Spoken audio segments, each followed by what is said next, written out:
บรรยากาศกับสบายดีพ่อแม่พี่น้องเมื่อสุขคนพี่น้องคลิปนี้ตอนเช้าท่านผู้ชมออกมาน้องป่าท่านผู้ชมน้องป่าอ้ายหรือว่าพี่ชายมาเบิ่งน้องนี่แต่เสียงกบเสียงเขียดท่านผู้ชมเลยเต็มมาแถวป่าแถวยังวะแต่น้องบ่ทิดนี่บ่มีพี่น้องนี่อันนี้คือน้องป่านำก็ร้ายแล้วท่านผู้ชมไปนำนะคือว่าบ่แห้งแล้วซ้ำนี่ละพี่น้องปล่อยปลาได้แล้ว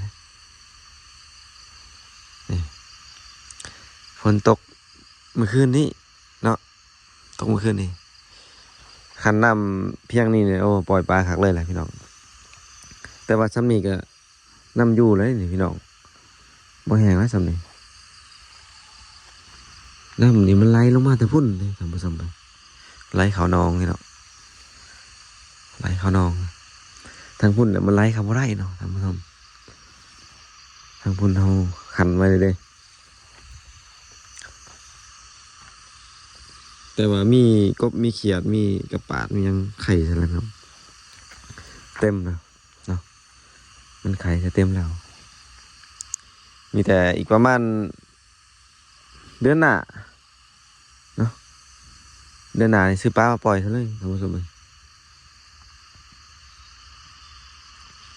ซื้อปลามาปล่อยใช่บางทีกับเดือนนี้แหละคันมีคนมาขายกับซื้อมาปล่อยเลยท่านผู้ชมเลยนี่แหละบรรยากาศอยู่น้องปลา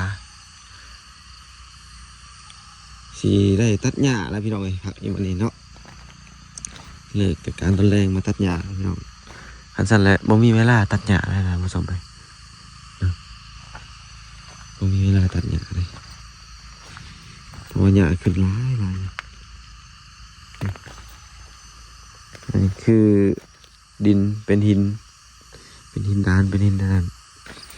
อาทิตย์ยังไม่ลองบางมันพี่น้อง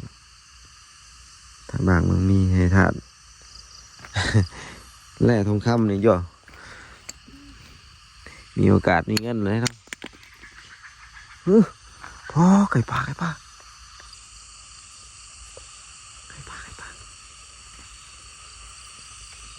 เลยทั้งนี้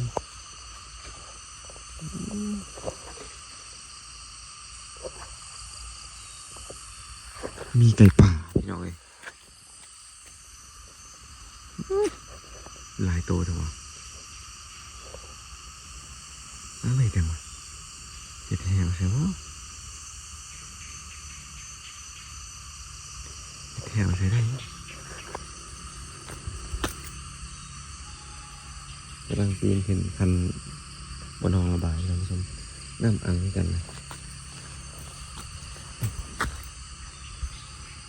ต้องน้ำอังเต็มเลยกบเกียดเต็มนะท่านผู้ชมกบเกียดเต็มเลยแล้วนี่ตัวนี้มีโอกาสนำไหลขี้ตมมาอัดแถวนี้นะมันก็คูณขึ้นเผื่อเวลามันก็เพียงกันเป็นตัวนั้นเลยพี่น้อง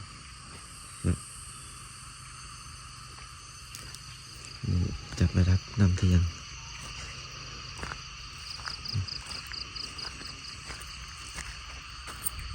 กบเชียงเขียดหลายพี่น้องเลยปลานี่ก็เริ่มขึ้นมากโอ้น้ำขึ้นที่ฮอดพุ่นเลยพี่น้องมันแห้งลงนี่แห้งลงแบบนี้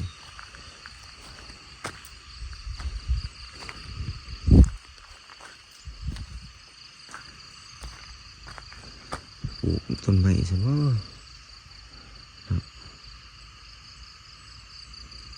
ปลูกไม้วิกใส่ในเจ้าเงินนี่แหละเราบรรยากาศที่สวน